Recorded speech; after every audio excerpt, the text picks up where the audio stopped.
आदर्श अपने पापा केशव के आते ही उनकी बाइक लेकर फुर हो जाता है अपने दोस्तों के साथ आवारागर्दी करने के लिए। और पीछे से केशव जब घर के बाहर खड़ी बाइक नहीं देखता तो वो अपनी पत्नी निर्मला को आवाज लगाकर बोलता है, निर्मला, अभी कुछ देर पहले ही मैं आया तो मैंने बाइक यहाँ खड़ी करी थी और चाबी तुमको दी थी। अब बाइक कहाँ गई? अरे वो आदर्श लेकर गया था चाबी, कह रहा था यही नुक्कड़ तक जाना है उसको किसी काम से। क्यों दी तुमने चाबी? अरे उसका नुक्कड़ मैं जानता हूँ कहाँ तक होता है। ले गया बाइक, घूमेगा पूरा मोहल्ला। पेट्रोल तो उसके बाप को भरवाना पड़ता है ना। क्यों गुस्सा करते हैं, यही गया है, आ जाएगा। आए तो जरा, मैं बताता हूँ।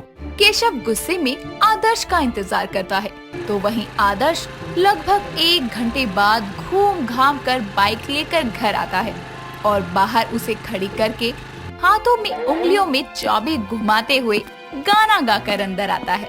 बचना है हसीनो, लो मैं आ गया। आदर्श का गाना सुनकर हॉल में बैठे उसके पिता बोलते हैं, आइए आइए हसीनों के आशिक, पहले तो चाबी यहाँ रखो टेबल पर और बताओ बाइक किससे पूछ कर लेकर गए थे? वो पापा एक काम था, बस इसीलिए लेकर गया था। हाँ, पेट्रोल पंप खोला हुआ है ना तेरे बाप ने, जो निकल लिया ऐसे ही बिना किसी जरूरी काम के। पता है कितना महंगा है पेट्रोल? 105 रुपए लीटर। तेरे जैसे 10 बेटे बेचने पर भी 1 लीटर पेट्रोल नहीं आएगा और महाराज ऐसे ही किसी फालतू काम के लिए इतना महंगा पेट्रोल फूक कर आ गए। पापा, मैं आपका बेटा हूँ, आपको मेरे से प्यारा पेट्रोल है और घर में बाइक होते हुए भी मैं क्या पैदल जाऊँ? मुझे तेरे से प्यारा अपनी गाड़ी का पेट्रोल है, इसीलिए खबरदार अगर बेवजह घुमाने के लिए बाइक की चाबी ली तो। इतना बोलकर केशव अपने कमरे में चला जाता है, लेकिन आदर्श गुस्से में कहता है, अब अपने काम के लिए भी बाइक लेकर भेजेंगे ना तो मैं मना कर दूंगा, तब बोलूंगा ये पेट्रोल महंगी वाली बात। यूं ही गुजरते दिनों के साथ पेट्रोल की कीमतें आसमान छूने लगती है। ऐसे ही एक शाम मार्केट जाने के लिए निर्मला केशव से बोलती है, सुनो जी, जरा मुझे बाइक से मार्केट ले चलो, मेरे पैरों में बहुत दर्द हो रहा है, चल के नहीं जा पाऊंगी। पागल हो क्या तुम? सब्जी खाने से महंगा पेट्रोल है। इतने की तुम सब्जी नहीं लोगे जितना मार्केट तक जाने में पेट्रोल फूक जाएगा। इसीलिए एक काम करो, लिस्ट बनाकर आदर्श को दे दो, ये पैदल जाकर सामान ले आएगा। मैं क्यों?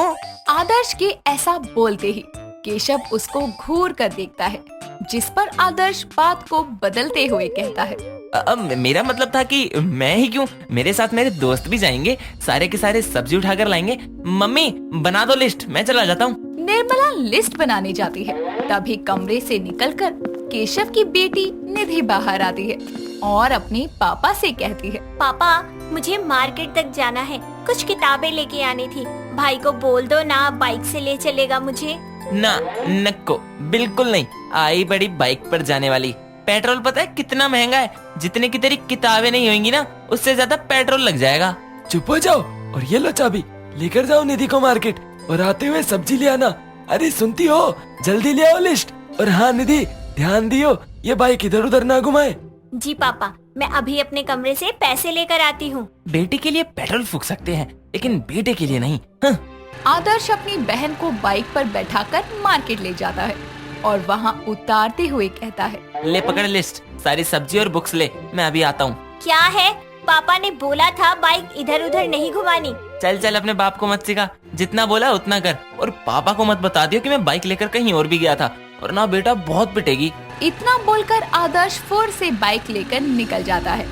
कुछ देर में निधि सारा सामान ले आती है और जब वो आदर्श का इंतजार कर रही होती है तो देखती है कि आदर्श मार्केट के दूसरी साइड एक लड़की को बाइक पर बैठा कर लाया है और वो जल्दी से इस चीज की वीडियो बना लेती है, जिसके कुछ ही पल में आदर्श उस लड़की को वहीं मार्केट में छोड़ निधि के पास आकर कहता है, ले लिया सारा सामान, चल अब बैठ। निधि चुपचाप बिना कुछ बोले बैठ जाती है और वो दोनों जैसे ही घर पहुंचते हैं तो केशव घर के बाहर ही खड़ा होता है और आदर्श जैसे ही बाइक खड़ी करता है तो केशव आदर्श को अंदर ले जाकर बोलता है, मार्केट भेजा था, देश के बाहर नहीं, जो आधी टंकी खाली कर लाया। सच बता, कहाँ कहाँ घुमाई बाइक बेवजह?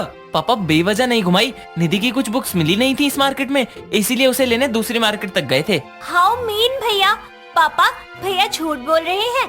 मेरी सारी बुक्स तो मार्केट में ही मिल गई थी। मैंने काफी देर तक इनका इंतजार भी किया। ये किसी लड़की को लेकर ना बाइक पर घूम रहे थे। ये देखो वीडियो। निधि अपने पापा को वीडियो दिखाती है, जिसके बाद केशव आदर्श की सुताई करके बोलता है, यहाँ महंगे पेट्रोल की वजह से मैं तेरी अम्मा को कहीं घुमाने नहीं ले जा रहा हूँ, और तू है कि ना जाने किसकी अम्मा की बेटी को घुमा रहा है। रुक, तेरी सारी आशिकी निकालता हूँ। आदर्श की जो सुताई होती है, उसके बाद अपने पापा की बाइक को वो हाथ लगाना बंद कर देता है और एक दिन अपने कमरे में पड़ा पड़ा सोचता है, इस महंगे पेट्रोल ने तो मेरी जान खा रखी है। बताओ, मेरी उम्र के लड़के सड़कों पर बाइक लेकर घूमते हैं, लेकिन मेरे पिताजी तो महंगे पेट्रोल की वजह से बाइक को घुमाना तो छोड़ो, बेवजह देखने भी नहीं देते। महंगे पेट्रोल के दाम से सताए आदर्श को उसी वक्त उसकी गर्लफ्रेंड आशिका का कॉल आता है, जो उससे कहती है, बेबी मुझे ना अपनी एक फ्रेंड के घर जाना है, प्लीज तुम बाइक ले आओ ना। नहीं बेबी, नहीं आ पाऊंगा, आज पापा की छुट्टी है, वो बाइक की चाबी खुद से चिपका के सोए होंगे। बेबी ले आओ ना किसी तरह, उसके घर पर कोई नहीं है, और अगर हम वहाँ गए तो थोड़ा समय हमें भी मिल जाएगा, तो प्लीज ना। अच्छा सच में? तुम और मैं अकेले? मौका अच्छा है आदर्श, पापा भी सो रहे होंगे, चुरा ले चाबी। बेबी मैं आ रहा हूँ, बस इंतजार करो। आदर्श केशव की कमरे में जाकर चुपके से उनके तकिए के नीचे से बाइक की चाबी निकालता है और दबे पांव घर से निकलकर बाइक को लेकर फुर हो जाता है। लेकिन अपनी गर्लफ्रेंड आशिका से मिलने के बाद उसके दोस्त के घर जाकर उसको शॉक लगता है, क्योंकि वहाँ तो उसकी दोस्त के माता पिता भी मौजूद होते हैं, जिनके चलते उनको एक साथ समय बिताने का टाइम ही नहीं मिल पाता। साथ ही वो लेट और हो जाता है। शाम होने पर वो जल्दी से आशिका को घर छोड़कर जैसे ही अपने घर पहुंचता है, तो दरवाजे पर खड़े उसके पापा केशव हाथों में बेलन लेकर उसका इंतजार कर रहे थे और उसके आते ही बोलते हैं, आ गए बेटा, आओ आओ, आज तुम्हारा स्वागत इतने अच्छे से होगा। तुम्हारी हड्डियों के इतने टुकड़े करूंगा ना मैं, जितने महंगे पेट्रोल के दाम है। पापा आखिरी बार माफ कर दो, पक्का दोबारा बाइक को हाथ नहीं लगाऊंगा, अपनी पॉकेट मनी से पेट्रोल भी भरवा दूंगा, प्लीज पापा। अजी छोड़ दो ना, नहीं ले जाएगा अगली बार से। नहीं पापा बिल्कुल मत छोड़ना, आज भी अपने उस गर्लफ्रेंड के चलते ही लेकर गए थे ये दोबारा बाइक। आ तू घर के अंदर आ। बेचारा आदर्श पेट्रोल के महंगा होने से उसकी जान निकल गई और बेचारे ने तो इस बार हर बार से ज्यादा मार खाई। खैर, अब केशव ही नहीं, महंगे पेट्रोल के दामों ने इस महंगाई में सबकी जान खाई हुई है।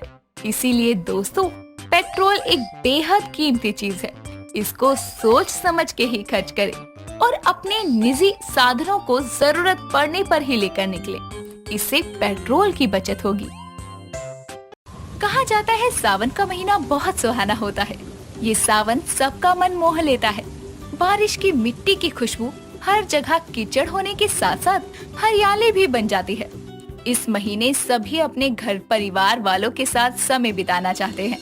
ऐसी ही कहानी शिल्पा की भी है। शिल्पा अपने ससुराल में बैठकर बारिश को देखते हुए कहती है, काश मैं भी अपने घर होती तो इस बारिश को एंजॉय कर रही होती। शिल्पा खुद से ये बातें बोल ही रही थी कि तभी शिल्पा का पति विजय वहाँ आता है और अपनी पत्नी को अपनी बाहों में भरकर उससे कहता है, अरे मेरी जान, तुम यहाँ बालकनी में क्या कर रही हो? डार्लिंग, मुझे मेरे मायके जाना है। लेकिन अभी तो तुम आई थी। शिल्पा बेबी, अब तुम मैरिड हो और तुम्हारा घर यही है। आई नो बेबी, लेकिन मुझे अपने घर जाना है। तुम्हें कहीं नहीं जाना है, समझी तुम? चुपचाप जाओ और मेरे लिए चाय बना कर लाओ। तुम मुझ पर चिल्ला रहे हो विजय? हाँ, मैं तुम पर चिल्ला रहा हूँ, क्योंकि तुम बड़ी होकर भी समझदार नहीं हो। तुम पर ये चिल्लाना ना बहुत भारी पड़ेगा, देख लेना तुम। जाओ यार और चाय बना कर लाओ।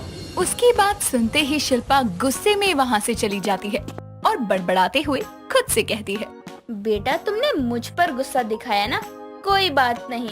अब तुम्हें मेरे हाथ के चाय पकोड़े आज बहुत ही अच्छे लगेंगे। तुमने मुझ पर अपना गुस्सा उतारा है ना, अब ये मिर्ची वाली चाय और पकोड़े खाओगे तो तुम्हें मिर्च लगेगी, तब मैं कहीं और जाऊंगी।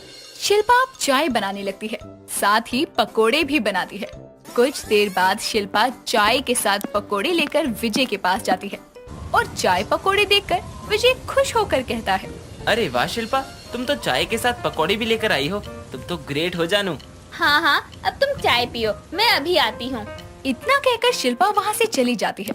एक तरफ तो शिल्पा अपने घर से भागकर अपने मायके चली जाती है, तो वहीं बेचारा विजय मिर्ची वाली चाय पीकर बौखला जाता है। अब फिर क्या था, कुछ ही देर में शिल्पा अपने मायके आती है और अपने घर की बेल बजाती है।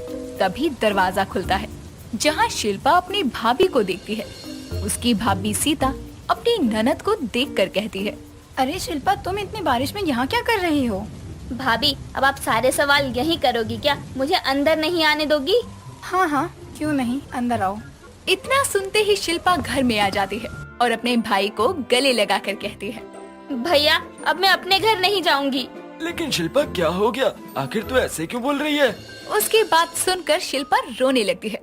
उसको रोता हुआ देखकर शिल्पा की माँ अनुराधा कहती है, अरे मेरी बच्ची, क्या हुआ?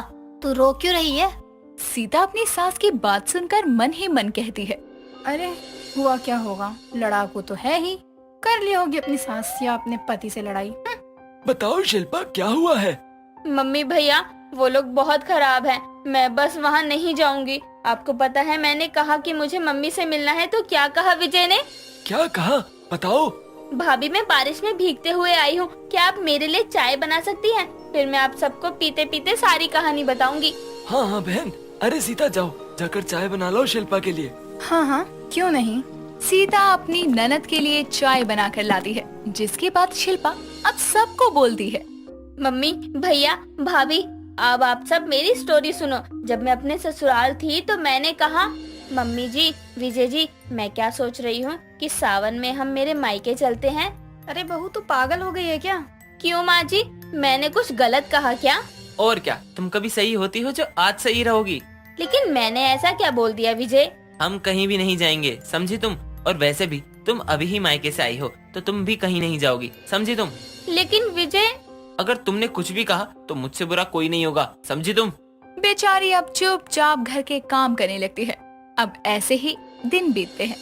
एक दिन शिल्पा विजय को चाय देकर घर से भाग जाती है।